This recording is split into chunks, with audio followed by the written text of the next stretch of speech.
ذرا ہٹکے میں خوش آمدید. ذرا اور کھوڑو وسعت اللہ خان شاہزیب جیلانی کا سلام قبول کیجیے. خیبر پختونخوا کا سرحدی علاقہ کرم، وہاں پر 133 جانیں اب تک ضائع ہوئی ہیں. جنگ بندی کا اعلان ہوا لیکن کشیدگی برقرار ہے. پروگرام میں وہاں سے ہمارے نمائندے وہاں کی صورتحال بتائیں گے. اس کے علاوہ حیات تحریر الشام، یہ وہ گروپ ہے جس نے شام کے شہر حلب پر قبضہ کر لیا ہے. بہت تیزی سے موو کیا، چند دنوں کے اندر ٹیک اوور کر لیا.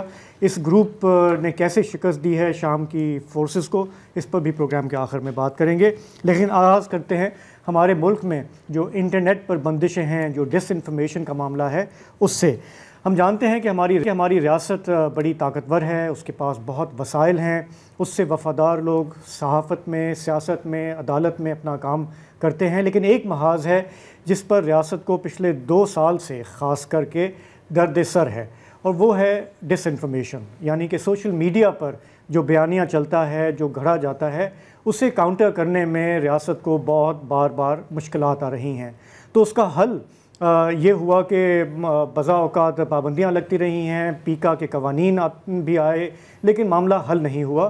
اس سال ہم نے دیکھا، اس سال کے شروع میں، کہ ایک نئی اپروچ لی گئی، اور وہ ہے کہ کس طرح سے انٹرنیٹ کے جو پلیٹ فارمز ہیں انہیں بلاک کیا جائے، انٹرنیٹ کی جو سروسز ہیں ان کو بلاک کیا جائے، مانیٹرنگ بڑھائی جائے، سرویلنس بڑھائی جائے، سزاؤں کو مزید سخت کیا جائے.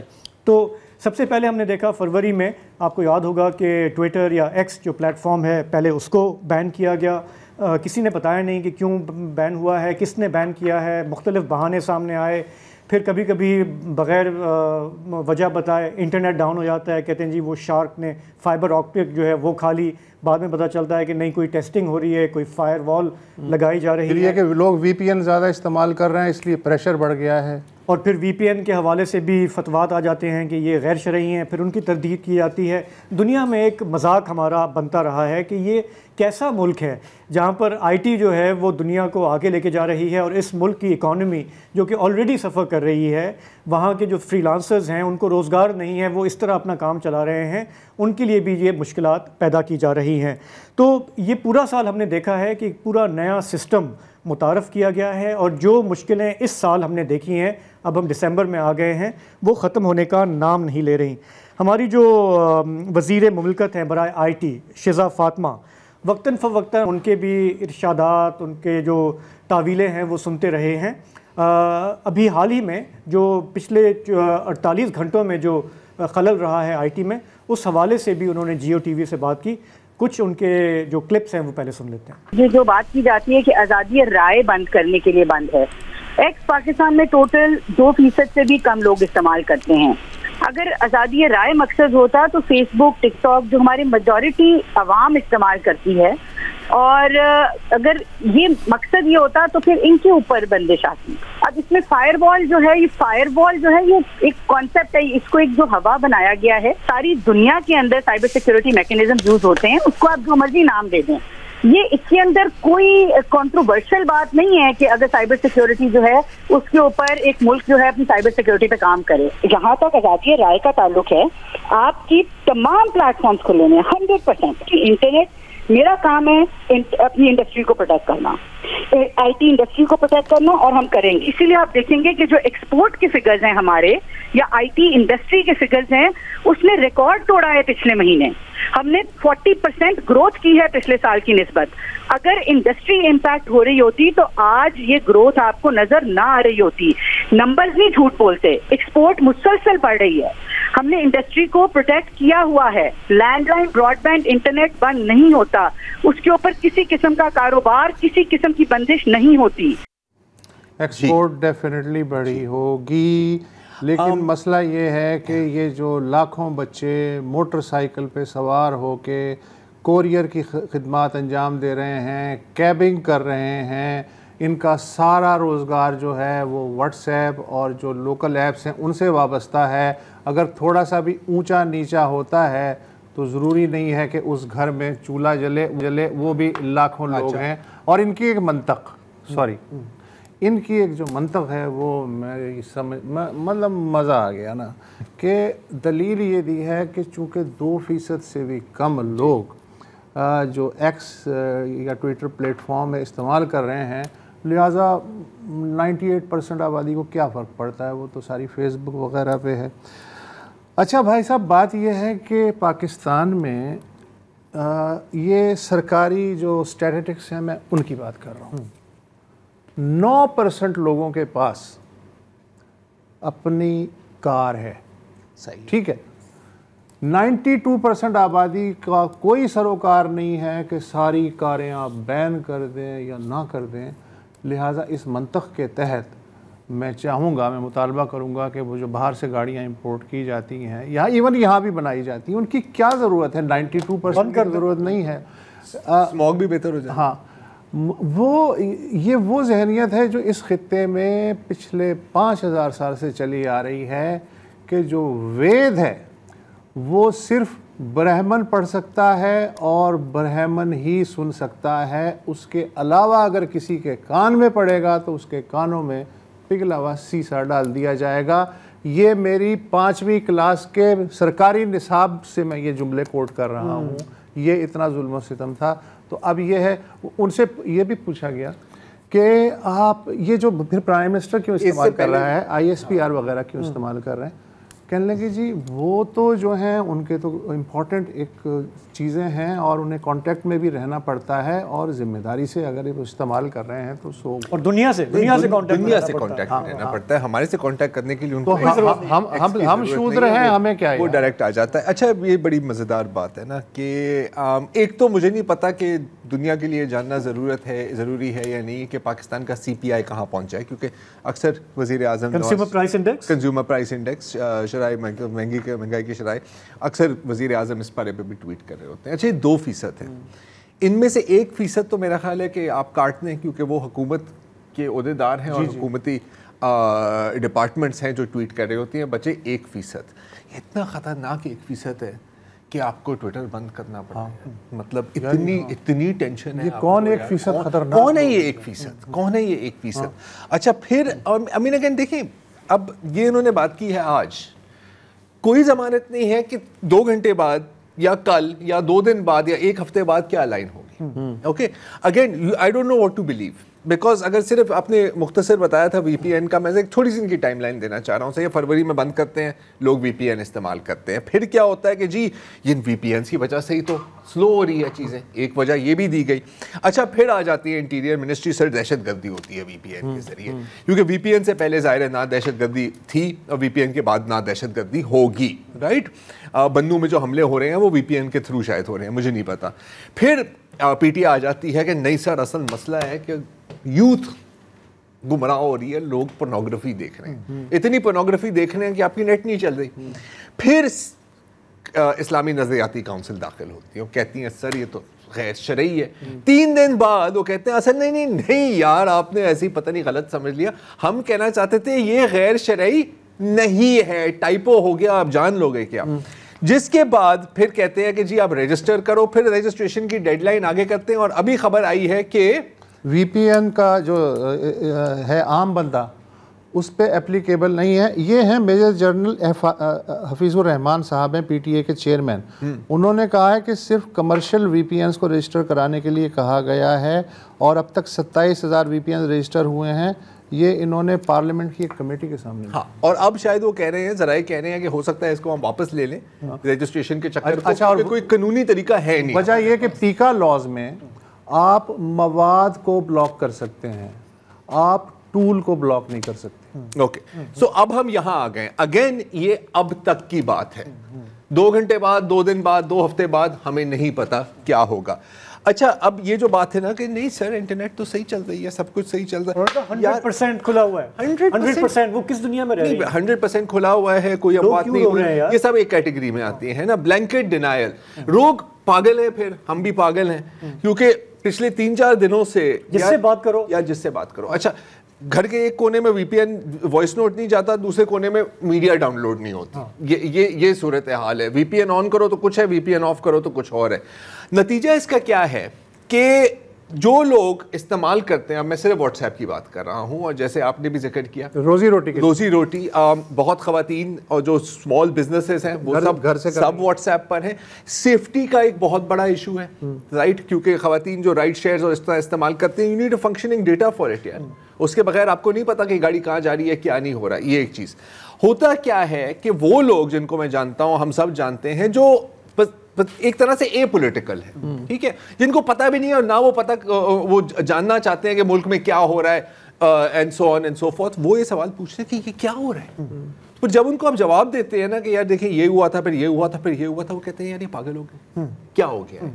تو آپ نے, اگر آپ کا مقصد یہ تھا کہ یار لوگ تھوڑا سا سیاست سے کٹیں, یہ جو پولرائزیشن ہے سے کٹیں, آپ لوگوں کو مزید پولرائز کر رہے ہیں. اب ان کے روزگار پہ بات آ رہی ہے. اب ابھی recently I was at a conference جس میں ہم یہ ڈیجیٹل فریڈم پہ بات کر رہے تھے.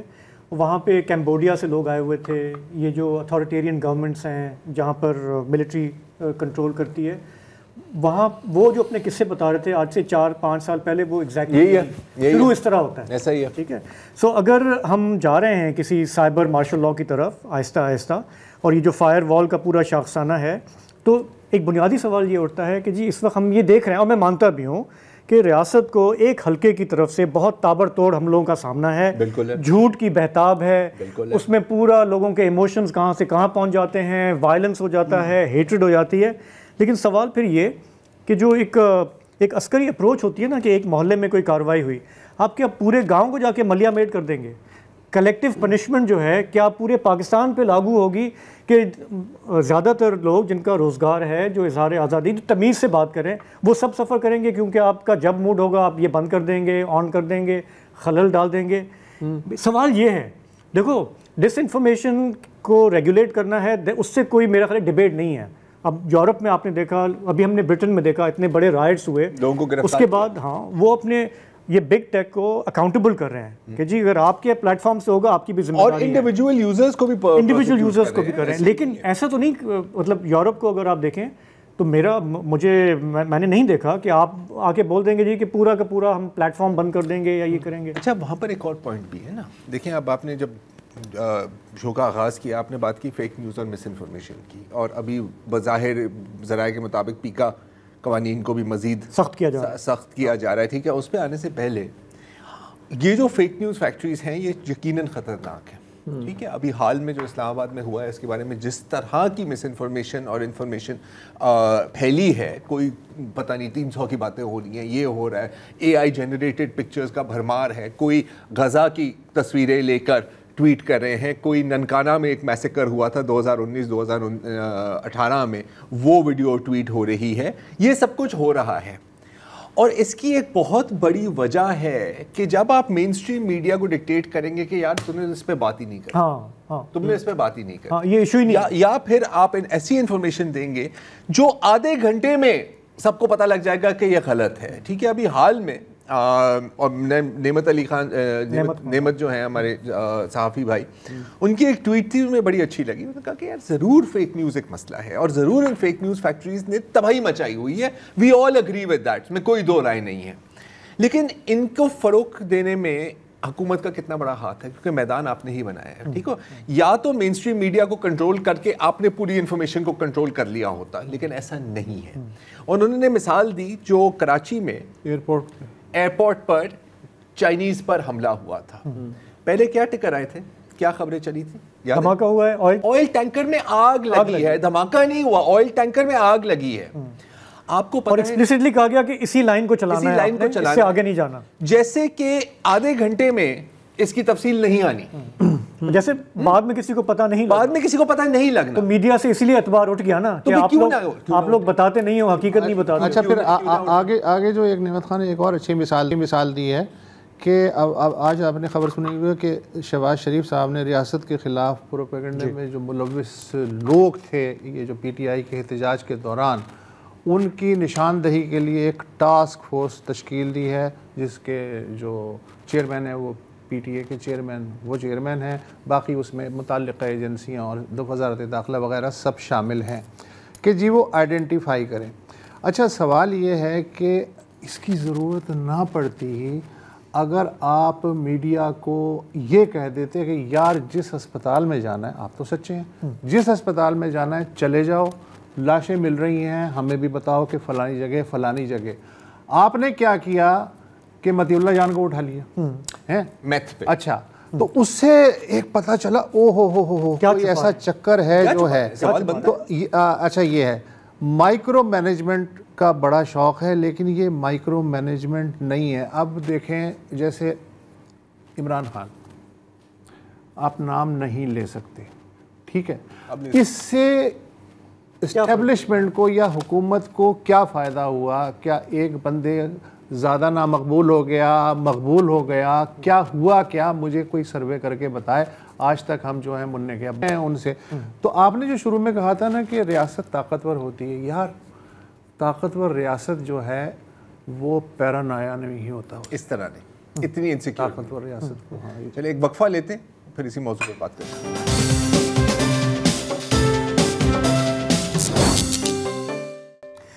پچھلے کوئی لگ بھگ ایک ہفتے کے دوران جس موضوع پر زیادہ بات ہو رہی ہے ہر چینل پہ ہر جگہ، وہ یہ ہے کہ جی اسلام آباد میں کتنے لوگ مرے.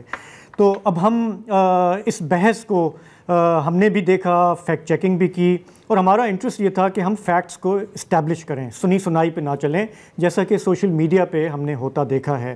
میں تو اپنے بارے میں یہ کہہ سکتا ہوں کہ پچھلے 4-5 دن کے دوران میری باہر جتنے بھی لوگوں سے ملاقات ہوئی ہے وہ سب یہ کہتے ہیں کہ جی لاشیں کہاں ہیں، وہ کیوں چھپائی گئیں.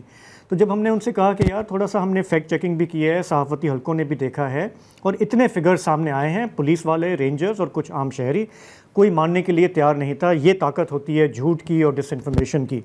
لیکن آج پی ٹی آئی کے بیرسٹر گوہر اڈیالہ جیل گئے، اپنی پارٹی کے جو اسیر لیڈر ہیں ان سے ملاقات کی، باہر آ کر انہوں نے خود ایک کلیریفیکیشن دی.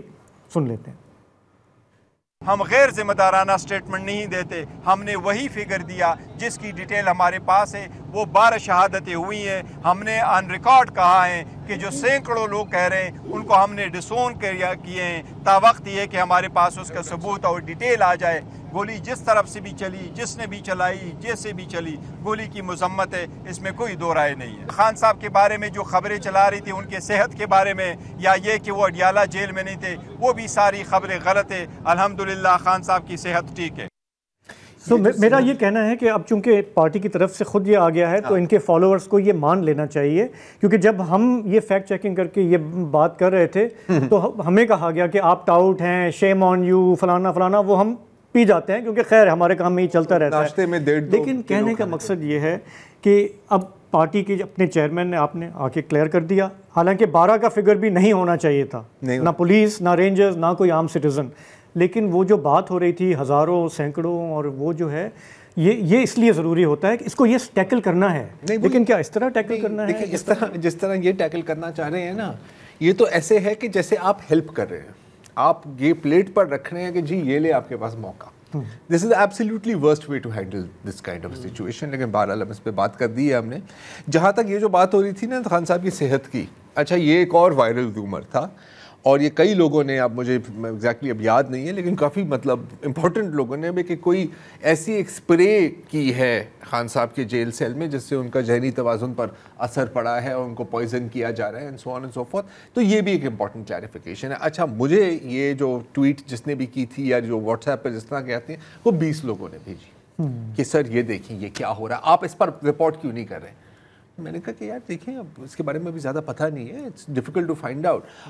نہیں آپ کور اپ کر رہے ہیں، سب کا یہی ہوتا ہے کہ آپ کور اپ کر رہے ہیں، ہمیں تو پتہ ہے آپ کور اپ کر رہے ہیں. اب انہوں نے خود کہہ دیا ہے، یہ بھی کوئی نہیں ماننے کا. بہت لوگ ہیں پی ٹی آئی میں جو یہ بھی نہیں مانیں گے کہ سر یہ تو یہ بھی ڈاؤٹ ہے، یہ کیوں نہیں تھا گنڈا پور کے ساتھ چیرا پار کے. ان کو یہ سمجھ نہیں آ رہی، جو سمجھنے کی ضرورت ہے اگر کوئی واقعی ہی پی ٹی آئی کا سپورٹر ہے، کہ یار ہر بندہ مولا جٹ نہیں ہو سکتا پارٹی، سیدھے ہر بندہ مولا جٹ نہیں ہو سکتا. بیرسٹر تمیز سے بات کرنا بھی چاہتے ہیں یار، کچھ نہیں آپ کو یار دیکھو، آئی مین اگین آپ کی اگر ٹول باکس ہے اس میں صرف ہتھوڑا نہیں ہونا چاہیے نا یار. ہاں آپ کے پاس پیچکس بھی ہے، آپ کے پاس پلائر بھی ہے، different things for different works. جیسے سلمان اکرم راجہ صاحب کو آپ یہ نہیں ایکسپیکٹ کر سکتے کہ وہ گاڑی کے اوپر سامنے ہوں گے اور کہیں گے آجا you know that's not his job. ٹھیک ہے, بیرسٹر کور کا بھی یہ جاب نہیں ہے. تو آپ کو ایسے لوگ بھی چاہیے. آپ ہر بندہ آپ کا اسٹریٹ فائٹر نہیں ہو سکتا. ہاں, نیگوشیشن حدوقن کر رہا ہو لوگوں کی طرف. You need different people for different things. لیکن نہیں, وہ ہوتا ہے مائی وے ہائی وے. یہ ہے.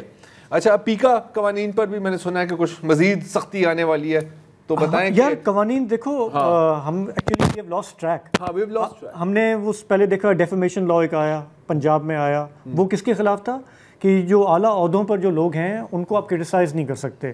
یہ جو ٹاسک فورس کا آپ نے ذکر کیا, دیکھیں کوئی بھی نہیں چاہتا کہ اپنے لا انفورسمنٹ کو آپ خامخواہ ان کے اوپر الزامات لگائیں, لیکن ان سے غلطیاں کبھی کبھی ہوتی ہیں. ہمارے ایسے پورے کے پورے صوبے ہیں جہاں پہ برسوں سے ایلیگیشنز ہیں بہت سیریس ہیومن رائٹس وائلیشن کی.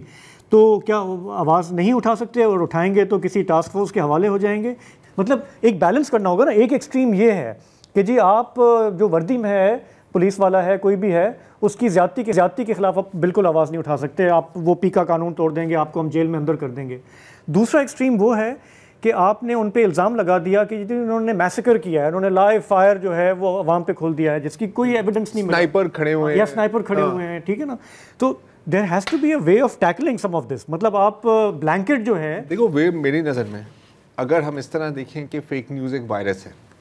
ایک ہی طریقہ ہے کہ جو آپ کا جو مین اسٹریم میڈیا ہے اس کو آپ تحقیق کرنے دیں. ہاں, اینڈ اس کو اسی پوائنٹ کو آگے لے جاتے ہوئے, اگر فیک نیوز ایک وائرس ہے تو اس کا ویکسین ہے ریئل نیوز یا اصل خبر. ٹھیک ہے. اچھا, فیک نیوز تو ایک سیکنڈ میں آ جاتی ہے نا, اصل تحقیق کرنے میں تھوڑا ٹائم لگتا ہے. جیسے لوگ کہہ رہے تھے کہ نہیں 2 گھنٹے کے اندر اندر اس کی انویسٹیگیشن کمپلیٹ, ایسا نہیں ہو سکتا بھائی. تو پوائنٹ از کہ اگر آپ نے وہ ویکسین یوز کرنی ہے, اب وہ آپ پہ ہے, اگر آپ نے نہیں لگانی ویکسین آپ نہ لگائیں. یہاں پر کیا ہے کہ نہیں سر, نہ ہم بیماری کا علاج کریں گے نہ ہم آپ کو ویکسین لگانے دیں گے, ہم ویکسین بھی بند کر رہے ہیں. تو اس طرح تو صرف وائرس ہی پھیلے گا سر, اور کچھ نہیں ہوگا. ابھی دیکھیں ہمارے ملک میں ہمارے جو فرائیڈے کے کالرز ہوتے ہیں نا, کیا شکایتیں کرتے ہیں کہ جی سر بجلی نہیں ہے, پانی نہیں ہے, گیس نہیں ہے, اب انٹرنیٹ بھی نہیں. اب انٹرنیٹ نہیں ہے. مطلب ایک چیز تھی جس سے لوگ کہیں پہ تھوڑا سا مصروف عمل تھے, کوئی کما رہا تھا, کوئی کام کر رہا تھا. اب آپ نے اس کو بھی اس سال خاص کر کے 2024 میں اس کو یاد رکھوں گا کہ آپ نے ایک یہ یوٹیلیٹی تھی جس کا بھی آپ نے کباڑا کر کے رکھ دیا ہے. And then the IT minister has the audacity کہ آ کے کہیں کہ 100% سب کچھ چل رہا ہے, ہم اظہار آزادی پر قدغن نہیں لگا رہے, ہم سرویلنس نہیں کر رہے. اچھا, یہ جو ہم نے کلپ سنا اس میں ایک چیز نہیں تھی شامل جو انہوں نے کہی. انہوں نے ساری بات کی اپنی, بیچ میں انہوں نے کہا کہ ہمارے 100 سے زیادہ فوجی مرے ہیں, لیکن آئی ٹی کا ارے بھائی 100 سے زیادہ فوجی شہید ہو رہے ہیں, نہیں ہونے چاہیے. لیکن یہ بالکل ایسے ہی ہے کہ میرا سر میں درد ہے اور آپ میرے پیر کا علاج کر رہے ہو. بھائی اس کے لیے اپنی سیکیورٹی پالیسی کو ریوزٹ کرو نا. آپ جا کے دیکھو کہ کیا آپ کے 2 صوبوں میں کیا چل رہا ہے, یا آپ مطلب آپ انٹرنیٹ بند کر دو گے تو مطلب وہ معاملہ کیا ٹھیک ہو جائے گا وہاں پہ. جو آخری ایک ننھی منی سی آؤٹ لیٹ ہے پاکستانیوں کی, اگر آپ وہ بھی بند کر رہے ہیں اور پھر کہیں کہ دھماکہ نہیں ہونا چاہیے. ہاں, دھماکہ نہیں ہونا چاہیے, ایسے تو نہیں ہے بس. یار مجھے یاد پڑتا ہے یہ کب آیا ہے, یہ جو کیا انٹرنیٹ کب آیا ہے عام لوگوں کے ہاتھ میں؟ یہ میرا خیال 2005 کے بعد ہی آیا ہے نا. مطلب پاپولرائز اسمارٹ فونز. ہاں, اسمارٹ فونز تو تبھی آئے ہیں. یہ جو کراچی میں سول وار ہوئی 90s میں, اور یہ جو افغان جہاد ہوا, انٹرنیٹ تھا اس وقت, کوئی نام و نشان نہیں. دہشت گردی, سوسائڈ بامبنگ, لوگوں کو سڑکوں پہ اڑانا. آج تو پھر بھی حالات ٹھیک ہیں. دیکھیے ان کا یہ ہے کہ یہ اپنی انٹیلیجنس کو بے شک انسلٹ کرے, ہماری اور عوام کی انٹیلیجنس کو انسلٹ برائے مہربانی. بٹ آئی ریئلی تھنک یہ جو ہماری ہے نا شزا فاطمہ صاحبہ, پلیز تھوڑا سا جو ہے نا یہ احساس کریں کہ اس ملک میں رہنے والے لوگ اتنے بیوقوف نہیں ہیں جتنے بالکل مضحکہ خیز قسم کے اسٹیٹمنٹس آپ مسلسل پورا سال ہم نے سنے ہیں. اچھا, آپ کو نہیں پتہ, آپ کے بس میں نہیں ہے, آ کے بول دیں کہ ہمیں نہیں پتہ, ہمارے بس میں نہیں ہے. اس کی تعویلیں ایسی پیش کرنا جن کا کوئی سر پیر نہیں ہے. You only make a fool out of your. اس ملک میں نے آج تک کوئی شخص, کوئی عہدیدار نہیں دیکھا جس نے کہا ہو کہ آئی ایم سوری میں غلط ہوں. میں نے تو نہیں دیکھا. حالانکہ اگر کوئی ایسا کہے تو یار آئی ول ریسپیکٹ دیم مور. میرا خیال ہے they are not looking for respect. نہیں, وہ اور خاص طور پہ ہماری تو بالکل بھی نہیں. چلے ایک وقفہ لے لیتے ہیں.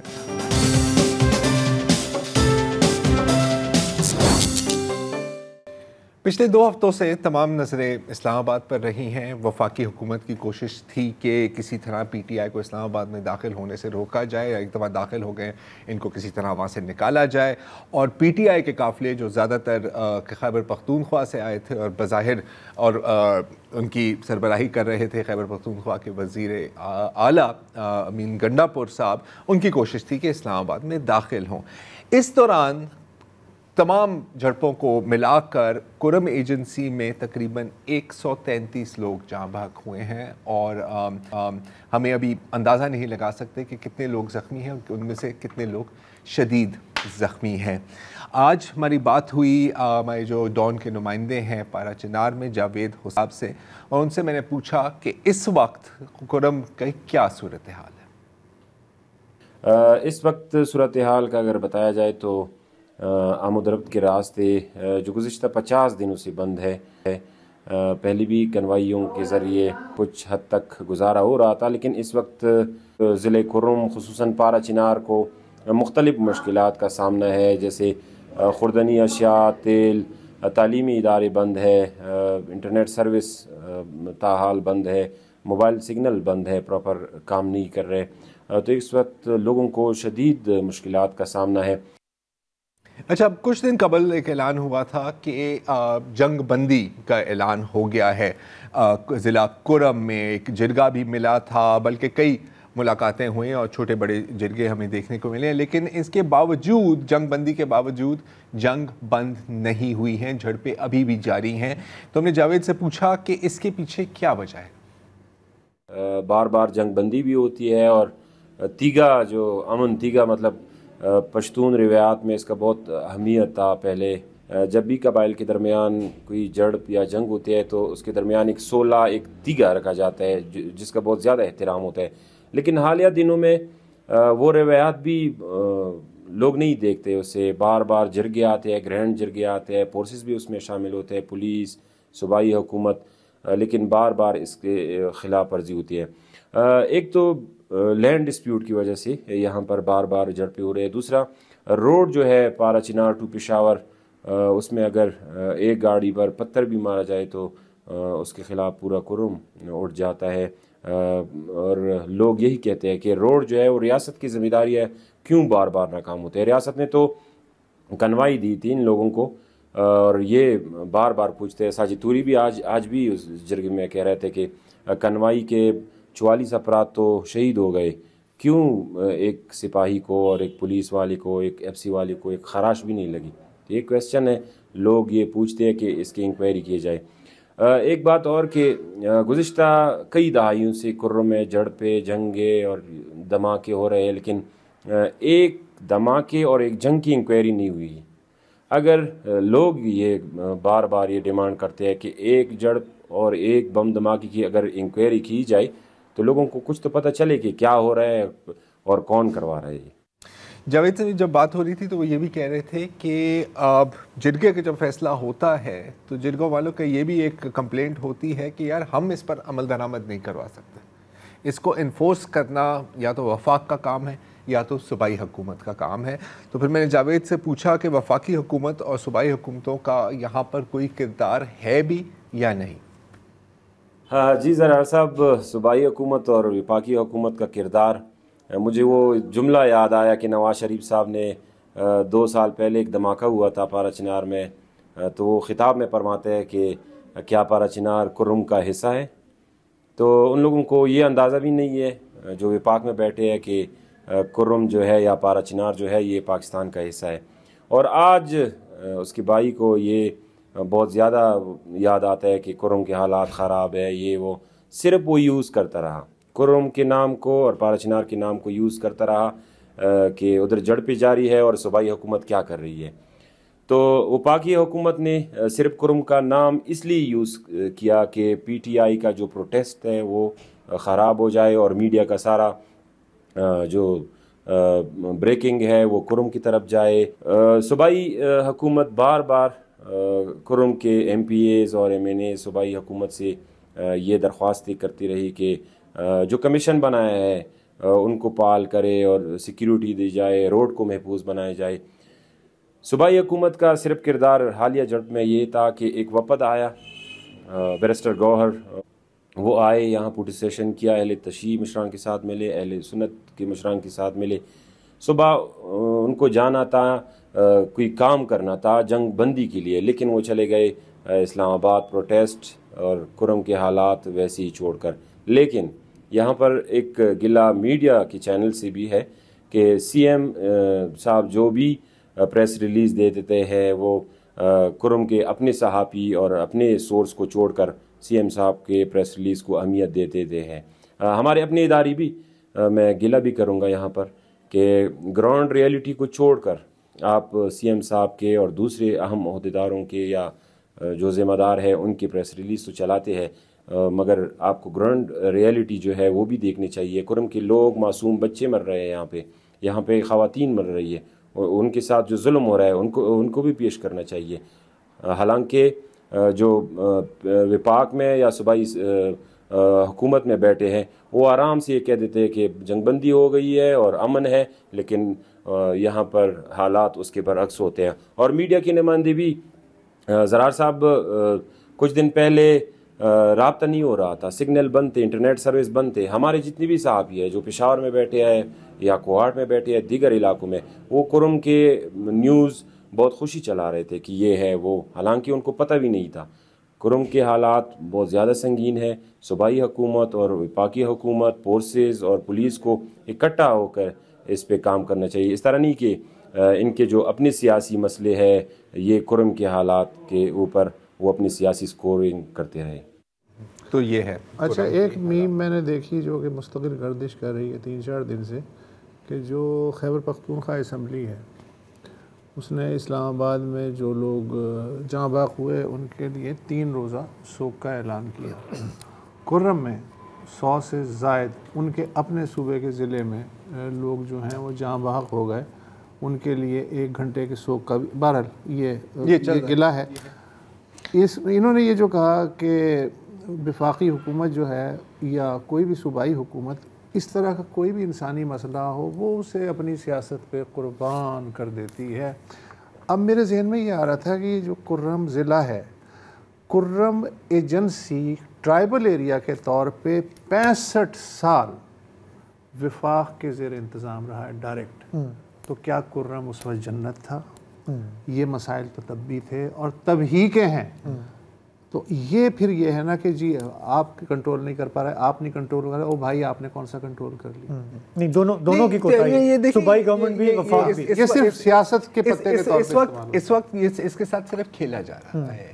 اگر یہ نہیں ہو رہا ہوتا اسلام آباد میں تو شاید اس کا کوئی ذکر ہی نہ کرتا. بہرحال ہماری کوشش ہوگی آنے والے دنوں میں کہ آپ کی ڈائریکٹلی آپ کو کرم کے رہنے والوں کی آواز سنائی جائے.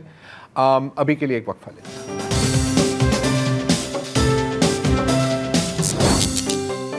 Welcome back. پچھلی بدھ کے روز اسرائیل اور لبنان یعنی حزب اللہ کے بیچ میں ایک جنگ بندی کا معاہدہ ہوتا ہے اور اس کے ٹھیک 24 گھنٹے بعد شام میں ریبل تنظیم اسحیات التحریر شام HDS ایک اوفینسو لانچ کرتی ہے اپنی بیس ادلیب سے بشار الاسد کی فوجوں کے خلاف.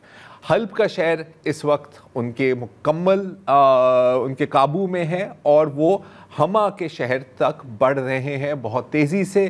جو بشار الاسد کی سیرین عرب آرمی ہے وہ کہیں میدان میں نظر نہیں آ رہی، وہ مستقل ریٹریٹ میں ہے اور اس کے نتیجے میں بہت جدید اسلحہ بھی HDS اور ان کے اتحادیوں جو فری سیرین آرمی ہے یا جس کو اب سیرین نیشنل آرمی کہا جاتا ہے ان کے ہاتھوں آ گیا ہے. اس میں روسی پانسیر اینٹی ایئر کرافٹ میسائلز بھی شامل ہیں، ٹینکس، آرٹلری، اتنا اسلحہ ہے کہ اس وقت HDS اپنی آرمرڈ ونگ تیار کر سکتی ہے. تو پہلے تو آپ کو بتاتے ہیں کہ شام میں اس وقت کون کون لڑ رہے ہیں. تو 4 مین فورسز ہیں یہاں پر. ایک ہیں شام کی اپنی فوج سیرین عرب آرمی اور ان کے ساتھ ان کے اتحادی ہیں ایک paramilitary group national defence forces. پھر ہم آتے ہیں کردوں کی جانب، جن کی آرگنائزیشن کو کہا جاتا ہے سیرین ڈیموکریٹک فورسز. ان کو امریکہ کی حمایت حاصل ہے اور ظاہر ہے کہ ترکی ان کی جانی دشمن ہے، اور اسی وجہ سے ترکی نے ماضی میں کئی بفر زون بنائے ہیں تاکہ ان کو کردوں سے اپنے آپ کو بچا سکیں. پھر ہم آتے ہیں حیات تحریر الشام کی طرف. اچھا، ان کی ایک بڑی مزیدار تاریخ ہے. ایک وقت پر یہ داعش کے اتحادی تھے، پھر داعش کو چھوڑ کر یہ القاعدہ کے اتحادی بنے، اور پھر 2016 میں انہوں نے کہا کہ نہیں، ہم اپنی تنظیم بنا رہے ہیں. ماضی میں اس کو جبہت النصرہ بھی کہا جاتا تھا، جبہت النصرہ، نصرہ فرنٹ. اچھا، اب یہ کوئی ایک تنظیم نہیں ہے، اس کے اندر کوئی 4-5 تنظیمیں ہیں. میں اب اس کے اندر بہت مزید ڈیٹیل میں نہیں جاؤں گا کیونکہ اس کے لیے تو پھر کوئی 3-4 گھنٹے چاہیے ہوتے ہیں. اور پھر فائنلی ہم آ جاتے ہیں اس تنظیم کی جانب جس کو ایک زمانے میں فری سیرین آرمی کہا جاتا تھا، اب ان کو کہا جاتا ہے سیرین نیشنل آرمی، اور یہ ترکی کے اتحادی ہے. ترکی کے اتحادی ہونے کے ناطے یہ کبھی ایچ ٹی ایس کے ساتھ لڑتے ہیں، کبھی یہ کردوں کے خلاف لڑتے ہیں، کبھی امریکہ کے حق میں ہوتے ہیں، اور کچھ ان کی تنظیمیں امریکہ کے حق میں نہیں بھی ہوتی. سیرین آرمی ٹریڈیشنلی سی آئی اے کے ساتھ وہ بھی سر، سب ہر اس میں فریق کسی وقت پر کسی نہ کسی کے ساتھ تھا، چاہے سعودی عرب ہو، ترکی ہو، قطر ہو، یو اے ای ہو، شفٹنگ لائلٹیز الفابیٹ سوپ. اچھا، اب یہ جو حالیہ آفینسو ہے، اسپیئر ہیڈ اس کو ایچ ٹی ایس ہی کر رہی ہے. یہ سب سے بڑا آفینسو ہے پچھلی دہائی میں، جب پچھلی 2012 میں پہلی بار یہ سیرین باغی حلب میں داخل ہوئے تھے. حلب کے کچھ حصوں پر ان کا قابو ہوا تھا، اور اس وقت لگ رہا تھا کہ بشار الاسد کا تختہ الٹنے والا ہے. لیکن پھر ایران، حزب اللہ، مختلف پرو ایرانین ملیشیاز جس میں الزینبیون اور الفاطمیون بھی شامل تھے، اور رشین ایئر پاور کا اس میں بہت بڑا کردار تھا، اور انہوں نے دھکیل کر ان سب کو ادلیب کی طرف بھیج دیا. ایچ ٹی ایس کے جو لیڈر ہیں ابو محمد الجولانی، شروع میں وہ انتہائی ریڈیکل تھے، کار بومبنگز بھی کی، لیکن پچھلے کئی سالوں میں وہ تھوڑا سا اپنے امیج کو میک اوور کرنے کی کوشش نیشنلسٹ بن گئے ہیں. کہہ رہے ہیں کہ جی آپ سب ہمارے بھائی ہیں، چاہے آپ مسیحی ہوں یا جو بھی ہوں، ہم پوری شام کے لیے لڑ رہے ہیں. جہاں مجھے نہیں پتا یہ کب تک یہ بات چلے گی. $10 ملین کا انعام لگایا تھا یو ایس نے ان کے سر پر، لیکن پھر تقریباً میرا خیال ہے 2018 میں ٹرمپ ایڈمنسٹریشن نے کہا تھا کہ جی بالکل یہ ہماری ٹیررسٹ لسٹ پر ہیں، لیکن ہم ان کو ایکٹیولی ٹارگٹ نہیں کر رہے. اچھا، اب یہ حملہ اس وقت ہوا ہے جب بشار الاسد کے تمام اتحادی ان کی مدد کرنے کے لیے نہیں آ سکتے. حزب اللہ کی جو جنگ ہوئی ہے اسرائیل کے ساتھ، اس کا مطلب ہے کہ حزب اللہ خود اس وقت زخمی ہے، ڈپلیٹڈ ہے. ان کی جو سینئر قیادت ہے وہ تقریباً سبھی قتل ہو گئے ہیں، مارے گئے ہیں، اور ان کی جو آرمز اینڈ ایمونیشنز کے سٹاکس ہیں وہ بھی کم ہیں. اچھا، جنگ بندی بھی جو اسرائیل اور حزب اللہ کی ہے وہ زیادہ دیر نہیں چلنی، تقریباً 100 وائلیشنز اسرائیل کی طرف سے ابھی بھی ہو گئے ہیں. تو حزب اللہ کو اپنے آپ کو پروٹیکٹ کرنا ہے as opposed to Bashar al Assad. Iran بھی اس وقت اس پوزیشن میں نہیں ہے کہ وہ بہت بڑی موبلائزیشن کر سکے، کیونکہ پہلے انہوں نے اپنے پاسداران کو بھی وہاں پر بھیجا تھا، لیکن اب ان کو اپنے ڈومیسٹکلی بھی استعمال کرنے کے لیے. اور ایران کافی ہٹ ہوا ہے سیریا کے اندر اسرائیل کی طرف سے، بہت ہٹ ہوا ہے. اچھا، اور جہاں تک روس کی بات ہے تو آپ اچھی طرح سے جانتے ہیں کہ پچھلے میرے خیال ہے وہ تو بیچارہ نارتھ کوریا سے فوجی بیچارہ پوٹن یوکرین میں پھنسا ہوا ہے. اور سارے جو بیسٹ جنرلز ہیں وہ یوکرین میں ڈپلائیڈ ہیں، بیسٹ فورسز ہیں وہ یوکرین میں ڈپلائیڈ ہیں. ہاں، یہ اطلاعات آ رہی ہیں کہ ایئر سٹرائکس رشیا کر رہا ہے، لیکن they are too little too late. اچھا نہیں، سوری، ابھی جو کافی لوگ کہہ رہے ہیں کہ بشار الاسد کی اگر آپ اسٹریٹجی دیکھیں ماضی میں بھی، تو یہ ریٹریٹ کر لیتے ہیں، پھر ری گروپ کرتے ہیں، اور پھر دوبارہ آفینسو کرتے ہیں. ابھی بھی یہ جو ایئر اٹیک ہے اس کو ہلکا نہ لیں. نہیں، ہلکا نہیں، لیکن پیچھے ویسا ہاتھ نہیں ہے. سیرین عرب آرمی نے کوئی چیز فتح نہیں کی. کسی نے فتح کیا ہے تو U S, Russian special force, Russian air force, Iran and militias. Syrian Arab army کو اگر آپ اکیلے چھوڑ دیں یہ 2 دن میں گر جائیں، like the fall of Kabul. اس وقت ایچ ٹی ایس کو کون بیک کر رہا ہے؟ ایچ ٹی ایس کو کون نہیں بیک کر رہا؟ سارا میلہ ایران کو آئسولیٹ کرنے کے. دیکھیں، یہ حزب اللہ کی اوور لینڈ سپلائی روٹ ہے. میں آپ کو صرف 2 باتیں بتا دیتا ہوں، وقت کم ہو رہا ہے. 2014 میں ٹائمز آف اسرائیل میں خبر آئی تھی کہ جو القاعدہ اور جو سیرین ریبلز جو بشار الاسد کے خلاف لڑ رہے ہیں، گولان میں اسرائیلی ہسپتالوں میں ان کی ٹریٹمنٹ ہوئی ہے۔ 2018 میں آئی ڈی ایف کے جو چیف آف سٹاف تھے گیڈی ایسکناٹ، انہوں نے کہا کہ نہیں بالکل ہم نے بھرپور اسلحہ دیا تھا۔ اور اس وقت اگر آپ اسرائیلی ٹی وی کا ایک کلپ گردش کر رہا ہے جس میں انہوں نے ایک ریبل لیڈر کی انٹرویو کیا ہے اور وہ کہہ رہا ہے کہ جی ہماری تو جنگ ہے ایران کے ساتھ، اور اس میں ہمیں اسرائیل کا شکریہ ادا کرنا چاہیے کہ آپ نے حزب اللہ اور ایران کو اس حد تک کمزور کیا ہے۔ ترکی نے بھی اسی کا فائدہ لیا ہے اور اسی لیے وہ اپنی سیرین نیشنل آرمی اور ایچ ٹی ایس کے ساتھ مل کر they are punching a hole in Bashar al-Assad defenses. اس کے ساتھ ساتھ امریکہ اور یو اے ای کی طرف سے ایک پیشکش آئی ہے کہ اگر بشار الاسد ایران سے کٹ جائے تو ہم بات کرنے کے لیے تیار ہیں اور ہم آپ کے اوپر جو سینکشنز ہیں ہم وہ بھی ہٹا سکتے ہیں۔ وائڈر مڈل ایسٹ پروجیکٹ جو ہے مصر اور یو اے ای نے حمایت کی ہے بشار الاسد کی، ابھی سعودی عربیہ تھوڑا سا دیکھ رہے ہیں کیا، اور ترکی ان کے ڈیڈ اگینسٹ ہے، لیکن کہہ رہے ہیں کہ جی اگر آپ بات کرنے کے لیے تیار ہیں تو ہم بھی بات کریں۔ ٹرمپ کا آنا بھی ایک فیکٹر ہے اس میں کہ وہ دیکھ رہے ہیں کہ ہمیں جو ری ڈرا کرنا ہے مڈل ایسٹ کو، اس میں یہ اسی کا رول بنتا ہے۔ چلیں آج کے پروگرام میں اتنا ہی، ہمیں یہاں پہ اجازت دیں، کل آپ سے پھر ملاقات ہوگی۔ خدا حافظ، شب بخیر۔